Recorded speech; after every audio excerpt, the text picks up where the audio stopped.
Assalamualaikum warahmatullahi wabarakatuh. Halo teman-teman semuanya, balik lagi nih sama kita di podcast All About Philosophy. Nah, kalian tahu gak sih, kali ini kita akan membahas mengenai apa ya? Daripada bingung, langsung saja ya, tonton podcastnya sampai habis. Sebelumnya, izinkan kami memperkenalkan diri masing-masing ya. Saya Salsa Suba Oktaviani dengan NPM 201063105001 dan teman saya. Halo semuanya, Assalamualaikum warahmatullahi wabarakatuh. Perkenalkan, nama saya Siti Alif Munaro. Saya dari kelompok 5, kelas 2A, Filsafat Pendidikan, dari program studi Pendidikan Matematika Universitas Singa Perbangsa Karawang. Assalamualaikum warahmatullahi wabarakatuh. Perkenalkan, saya Rakana Falastibowo dari kelompok 5, kelas 2A, mata kuliah Filsafat Pendidikan, Prodi Pendidikan Matematika Universitas Singa Perbangsa Karawang. Kami semua dari Universitas Singa Perbangsa Karawang, kelas 2A. Nah, pasti kalian sudah pada tidak sabar nih untuk melihat podcast kami kan? Yuk, langsung saja dilihat. Baik, bismillahirrahmanirrahim. Kita langsung masuk ke pembahasannya. Kita akan bahas integral ya. Pertama kali kalian dengar integral gitu, apa sih yang terlintas dalam benak pikiran kalian ketika kalian dengar kata integral? Pengertian integral ya. Integral itu kebalikan dari proses diferensiasi. Nah, integral itu terbagi jadi dua, ada integral tertentu dan integral tertentu.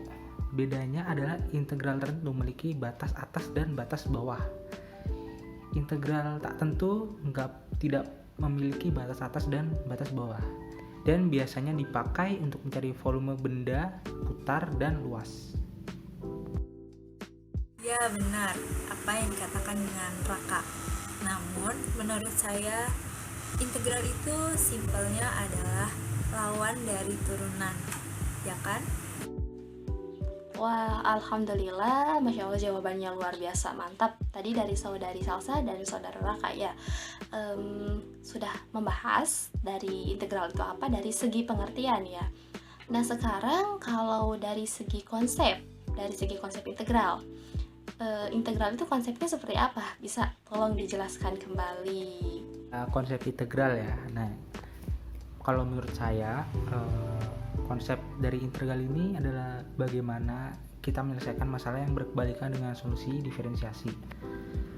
Integral itu kan juga termasuk anti turunan ya. Nih, saya kasih contoh, misalkan sebuah fungsi f besar memiliki turunan yaitu fungsi f kecil. Maka fungsi f besar adalah anti turunan dari fungsi f kecil. Jadi kurang lebih seperti itu konsepnya. Konsep integral ya. Kalau menurut saya sih, konsep integral itu ya kebalikan dari turunan. Kan kalau turunan itu pangkatnya itu dikurang 1.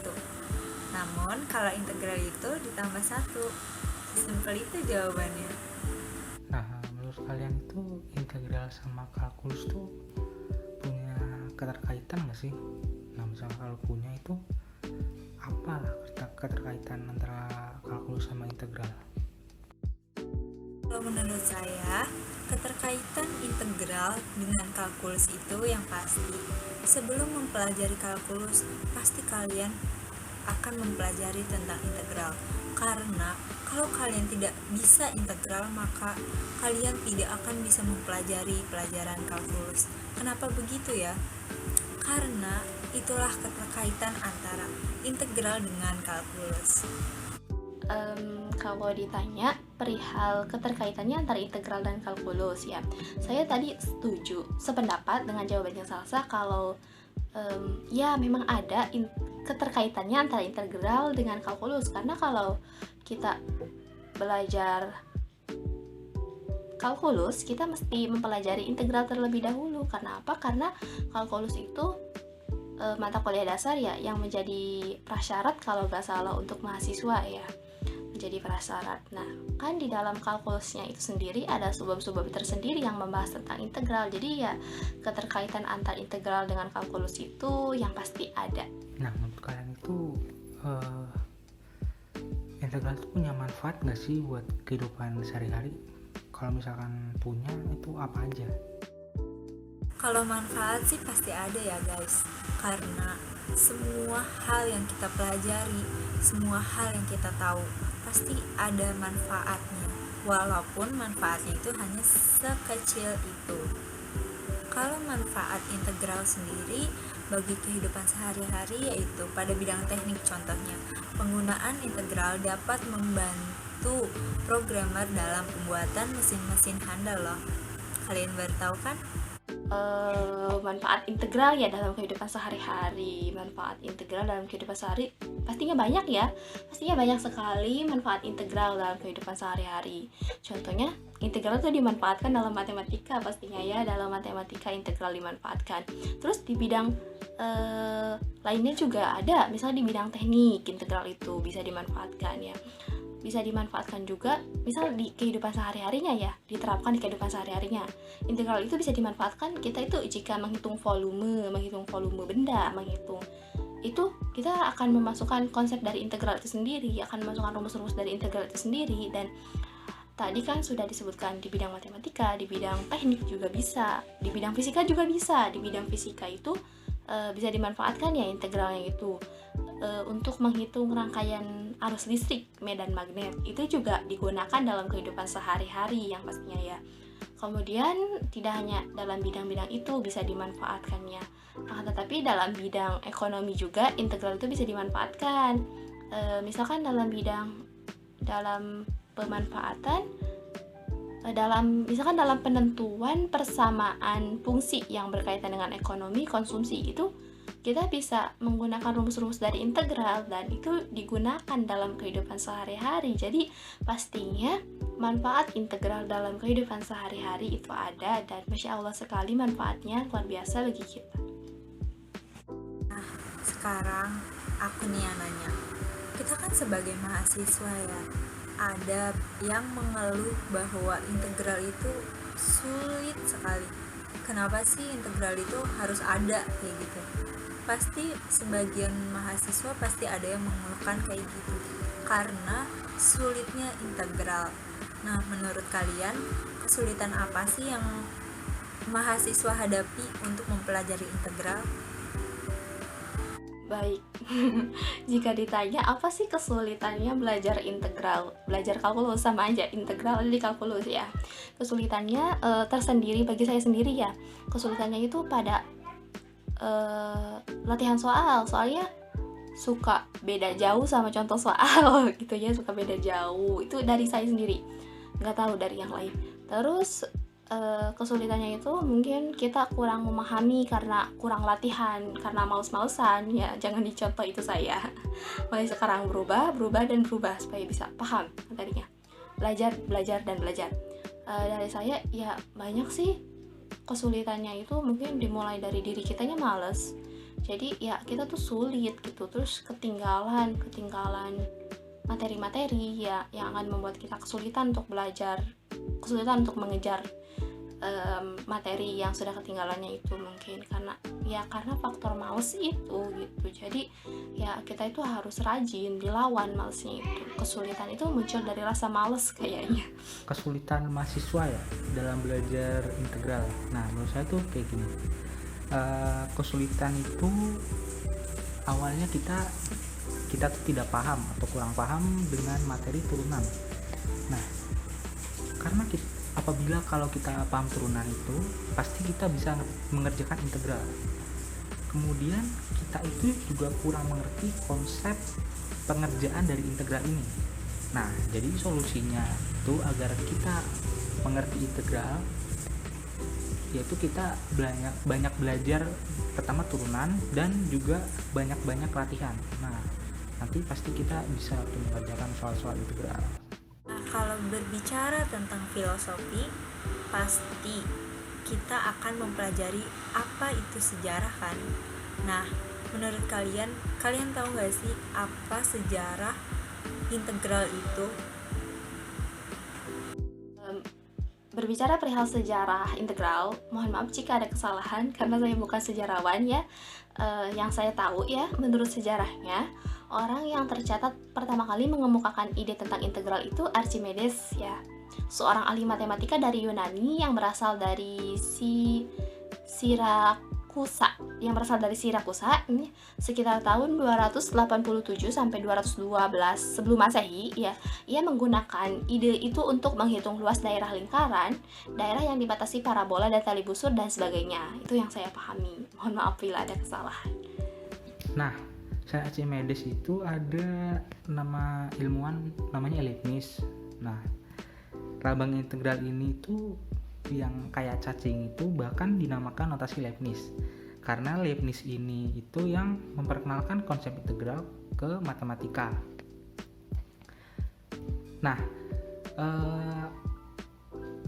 lambang ini yang seperti cacing diambil dari huruf pertama nama Leibniz yaitu L. Nah, karena orang zaman dulu itu menulis L itu berbentuk seperti cacing. Nah, makanya lambang integral itu berbentuk seperti cacing. Nah, itu dimaksudkan itu artinya huruf L, yaitu Leibniz, seperti itu. Oke, pertanyaan terakhir nih, aku mau nanya ke kalian. Menurut kalian, yang kalian tahu tentang filosofi integral apa sih? Kalau boleh tahu, bisa tolong dijelaskan ya. Filosofis integral, menurut pandangan saya ini ya, mungkin agak sedikit kritis, mohon maaf nih. Nah, jadi filosofis integralnya itu, hidup itu bagiku seperti turunan dalam matematika.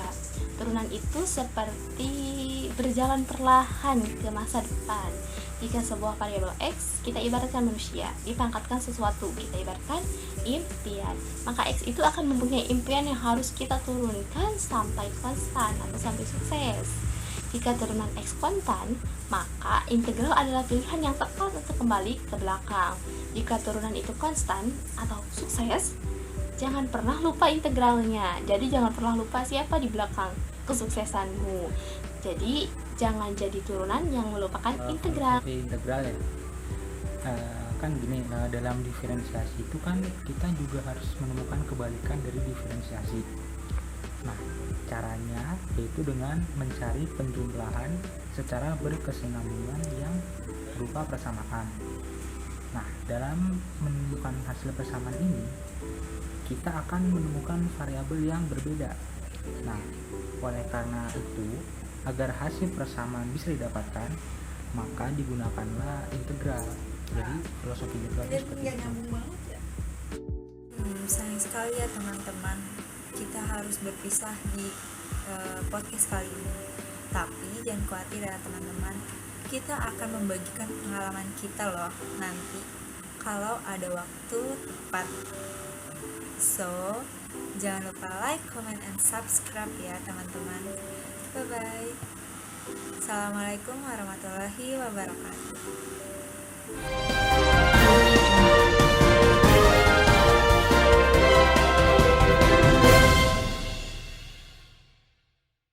Sebelumnya, apa sih integral tuh? Integral adalah sebuah konsep penjumlahan secara berkesinambungan dalam matematika.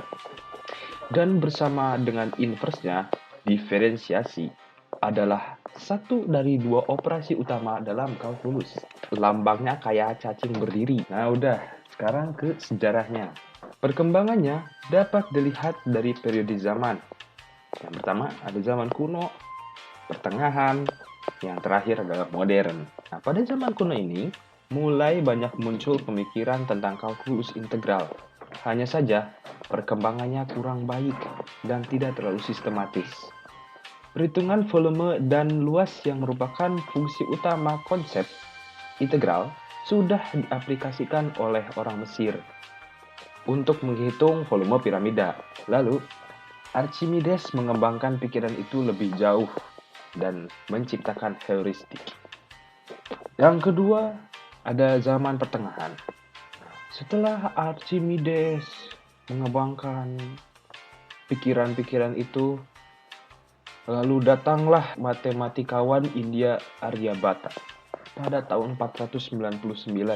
Dia pakai konsep kecil tak hingga untuk mengekspresikan masalah astronomi, tapi dalam bentuk persamaan diferensial dasar.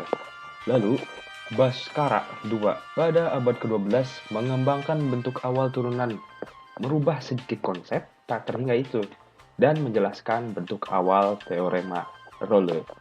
Nah, sekitar tahun 1000-an, muncul matematikawan dari Irak, Ibnu Al-Haytham, aka Al-Hazen. Dia jadi orang pertama yang berhasil menurunkan rumus perhitungan hasil jumlah pangkat 4 dengan menggunakan induksi matematika. Yang dia lakukan adalah yang paling penting dari semua perkembangan, yaitu mengembangkan metode menurunkan rumus umum dan hasil pangkat integral tadi. Setelah itu pada abad 12, Saraf al-Din Al-Tusi, alhamdulillah, menemukan turunan dari fungsi kubik yang merupakan hasil penting dalam kalkulus diferensial. Pada abad ke-14, Madhava bersama mate-nya, matematikawan astronom dari mazhab astronomi dan matematika Kerala, menjelaskan kasus khusus dari deret Taylor. Zaman modern. Di sini, mulai pada abad 17, penemuan independen terjadi di Jepang, oleh Sekikowa, di Eropa, beberapa matematikawan seperti Johnny Wallis dan Isaac Barrow memberikan terobosan dalam kalkulus. Juga James Gregory membuktikan kasus khusus dari teorema dasar kalkulus pada tahun 1668. Leibniz dan Newton mendorong pemikiran mereka itu dengan waktu yang bersamaan, tapi mereka nggak barengan. Newton mengaplikasikan kalkulus secara umum ke bidang fisika, sementara Leibniz mengembangkan notasi-notasi kalkulus. Ketika mereka mempublikasikan hasilnya untuk pertama kali, timbul perdebatan. Kurang lebih seperti ini, kata Newton. Apaan sih lu? Ini karya gua. Enak banget asal copy paste dari Wikipedia terus dipublikin seenaknya. Gua kagak terima. Ini adalah kriminalisasi yang tidak senonoh. Lalu kata Leibniz, lu ngomong jangan asal compot aja lu. Gua ini susah-susah mikir setengah hidup buat sejarah matematika di dunia ini. Dan lu ngatain gua modal copy paste. Bro, gua bukan tipikal orang-orang masa depan nanti. Modal recehan, cuman copy paste tinggal publikasi. Gua tuh berpikir. Dari kepala sampai dengkul tahu. Perdebatan masih berlanjut. Lalu pihak tertentu melakukan investigasi. Dan hasilnya menunjukkan bahwa keduanya bekerja secara terpisah. Kenapa? Karena Leibniz memulai dari integral dan Newton dari turunan. Saya kasih kalian penghargaan dalam mengembangkan kalkulus terpisah. Leibniz yang memberikan nama kepada ilmu cabang matematika sebagai kalkulus, sedangkan Newton menamakannya The Science of Fluxions. Setelah konflik itu terjadi, datang George Friedrich Bernhard Riemann dari Jerman. Dia memberi definisi mutakhir tentang integral tentu. Intinya, kerja Newton dan Leibniz mengembangkan prinsip dasar kalkulus memberikan pengaruh kuat terhadap bidang fisika. Aplikasi dari kalkulus integral meliputi perhitungan luas, volume, panjang busur, pusat massa, kerja, dan tekanan. Sekian dan terima kasih.